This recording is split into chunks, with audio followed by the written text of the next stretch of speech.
Hoje a gente vai fazer agora a segunda parte do vídeo, né?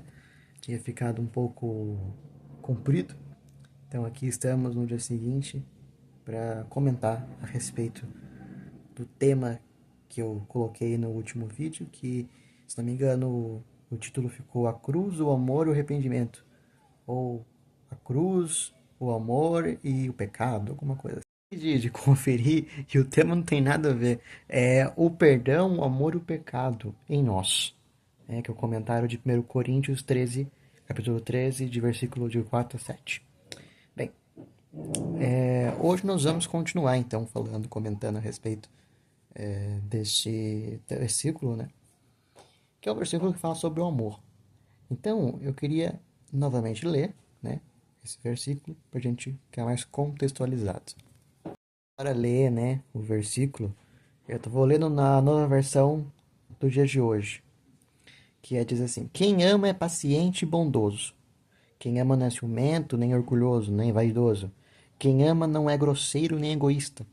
Não fica irritado nem guarda mágoas. Quem ama não fica alegre quando alguém faz uma coisa errada, mas se alegra quando alguém faz o que é certo.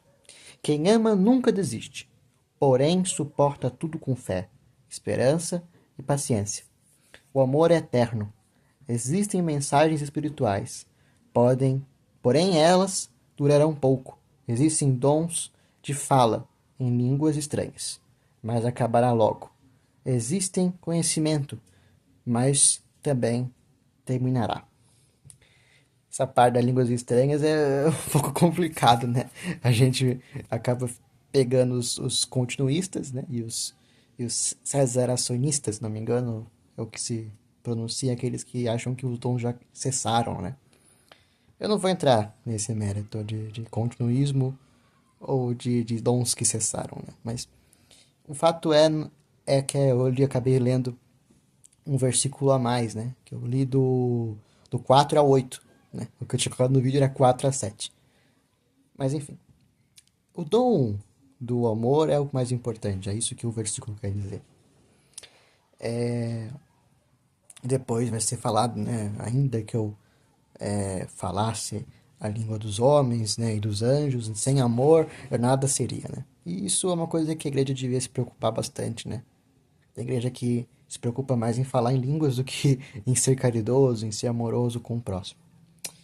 Mas enfim, o tema agora do vídeo, né, essa segunda parte, é a respeito do amor. Mas é um amor no sentido de pensar no amor de nós com Deus, de nós com os outros. É muito interessante isso. Porque quando a gente lê esse versículo, a gente pensa que o amor romântico, ou o amor de amizade, enfim, deve ser dessa forma. E não é meio assim, né? Porque o amor romântico, o amor de amizade, ele possui muitos defeitos, ele possui muitos erros. E esse amor que está falando na Bíblia, a gente pode procurar, que não vai encontrar, né? Pode ser que tenha ainda um amor que seja 50%, 70%, mas nunca vai ser 100%, né? Porque esse amor que Paulo fala em Coríntios não é a respeito do amor de relacionamento, é a respeito do amor de Deus conosco, né? De Jesus conosco, né? De Cristo. Então, a gente precisa ter essa sensação de entender a diferença do amor mundano, do amor humano e do amor espiritual, do amor de Deus conosco. Então, uma coisa que seria interessante a gente colocar é a respeito da teologia da cruz, nessa questão do amor de Deus conosco. Por quê? A teologia da cruz, ela diz, nos mostra, na verdade, que o Cristo, Jesus Cristo, foi crucificado e morreu por nós. E isso é uma teologia muito bonita, é uma teologia na qual nós pregamos na igreja. Mas também ela pode ser perigosa se levada ao extremo. Em que sentido?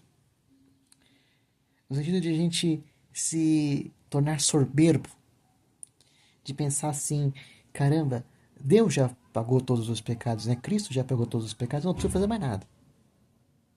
É meio perigoso a gente pensar dessa forma. A gente pensar que nós somos seres tão amados por Deus que Ele mandou seu próprio filho para ser crucificado e agora a gente não tem que fazer mais nada porque já foi tudo pago. Isso é nos levando para uma zona muito confortável dentro do cristianismo. Então é muito bom quando a gente percebe não o que aconteceu, mas o que causou. A gente percebe que nós crucificamos a Cristo e não os romanos, não os romanos ou os judeus, mas sim nós mesmos. Quando nós percebemos o preço que nós nos vendemos, a gente coloca muito a culpa em Judas, por exemplo, né? Judas que traiu a Cristo. Mas quantos de nós não fazemos o que Judas fez? Quantos de nós não vendemos a Cristo diariamente, como Judas vendeu? Quando nós olhamos para a cruz, nós vemos o preço que Cristo pagou por nós. E isso a gente fica, não escandalizado, mas chocado. E ficamos tão chocados quanto quando nós percebemos os nossos pecados, nós percebemos o preço que nós nos vendemos. Nós nos vendemos por nada. Nós vendemos a Cristo por nada.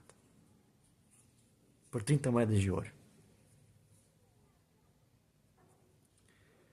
Então essa reflexão que eu queria trazer também a respeito da cruz. Não sei se ficou muito claro. Eu queria ter feito de uma maneira mais didática, mas posso trabalhar nisso nos próximos vídeos também. Eu estava pensando a respeito também do amor. Dessa vez do amor romântico mesmo. Eu estava imaginando a respeito dos meus bisavós. Porque eles sempre foram para mim, embora eu não tenha conhecido eles, uma referência no que se refere a um amor romântico. Meus bisavós se casaram no dia 28 de dezembro de 1946. Ano que vem vai fazer 80 anos de casamento, se eles estivessem vivos. Eles ficaram juntos por quase 50, né? Meu bisavô morreu em 95. Então, um ano antes de completar 50 anos de casamento. Mas foram ótimos anos, foram 5 décadas praticamente de muito amor e de muita confidencialidade entre os dois. Juntos eles tiveram 6 filhas. A primeira, minha tia Leila, nascida em 1948. A minha última, a tia Lala, nascida em 1963. Minha tia Laís, né? A gente chama de tia Lala. Bem, então, eu gosto muito de lembrar deles.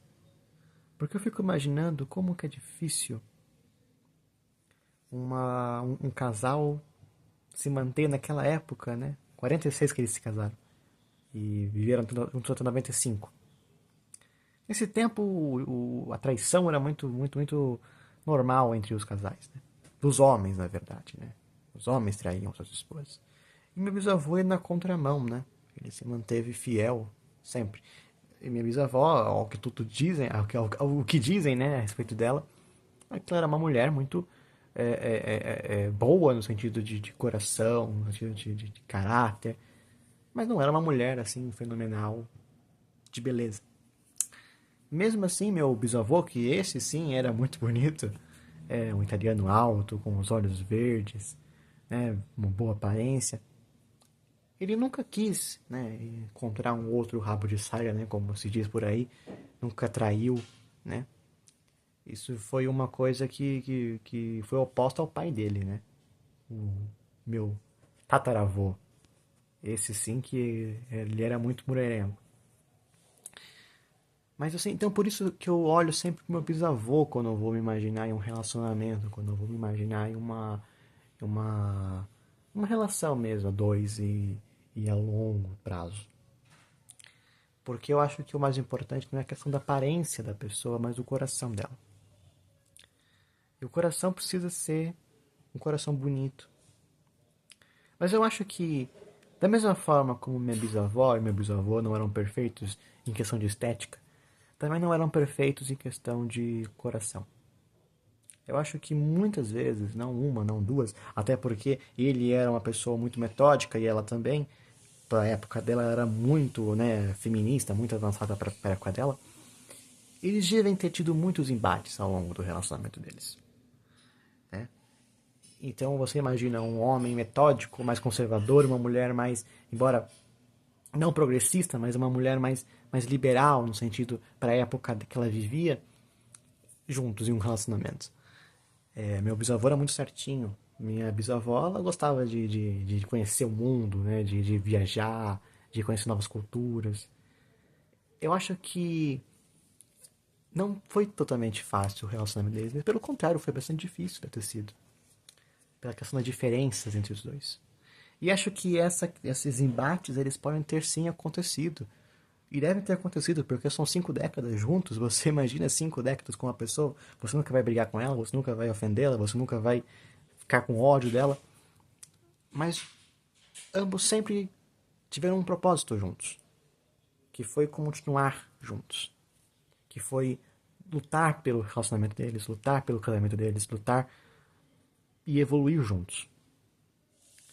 Então, eles se tornaram de fato um casal que evoluía juntos. E nos dias de hoje é muito difícil a gente encontrar um casal assim, no sentido de querer melhorar. No sentido de querer melhorar, no sentido de querer permanecer e lutar. É muito difícil também. Não podemos julgar. Mas, para mim, esse sempre vai ser o amor perfeito. Porque, para mim, o amor perfeito não é um amor que não erra, não é um amor que é esse amor descrito em Coríntios. Porque esse amor que é descrito em Coríntios não é um amor romântico, é um amor de Deus conosco. Se você for atrás de um amor que nem está escrito em Coríntios, não vai encontrar nunca, vai morrer solteiro ou solteira. Mas, enfim. Para mim, o amor romântico perfeito é o que está escrito em outro versículo da Bíblia. É descrito na Bíblia, bem no início da Bíblia, em Gênesis. Eu gostaria de ler para a gente terminar aqui. Gênesis 29 a 20. Diz o seguinte. Estou lendo aqui a nova versão internacional. Então Jacó trabalhou 7 anos por Raquel, mas lhe pareceram poucos dias, pelo tanto que amava. Então, a gente vê, esse é um dos exemplos, por exemplo, de amor que nós lemos na Bíblia, de devoção, de carinho, de comprometimento. E a minha pergunta é, pra gente encerrar, quantos de nós hoje em dia estaria disposto a fazer a mesma coisa que Jacó fez? Quantos de nós teria a mesma disposição de trabalhar 7 anos esperando por alguém? E alguém que, né, já tinha conhecimento, que era de Raquel. Então, talvez o nosso amor no mundo que nós estamos vivendo hoje seja exatamente assim. Talvez nós devemos nos inspirar no que a Bíblia diz. Procurar trabalhar, procurar melhorar, procurar evoluir em favor não somente de nós mesmos, mas também de uma pessoa. Então, quando nós vemos nossos defeitos, vemos nossos erros, nós somos convidados diariamente por Cristo a melhorar. E quando nós somos convidados a melhorar, nós devemos melhorar por nós, primeiro para Deus, e também quando nós amamos por aqueles que nós amamos. E eu estou disposto a fazer a mesma coisa que Jacó fez. E eu vou fazer. Porque para mim é isso que se faz quando você ama pessoas, quando você ama alguém. E eu espero que você também faça isso. Você que está assistindo esse vídeo. Em relação ao seu contexto que você está vivendo, lute para melhorar. Porque nós só perdemos a batalha quando nós paramos de querer melhorar. Ser cristão é sempre estar evoluindo para melhor. Que a graça do nosso Senhor Jesus Cristo, a comunhão de Deus Pai e a unidade do Espírito Santo sejam convosco. Amém. Até o próximo vídeo.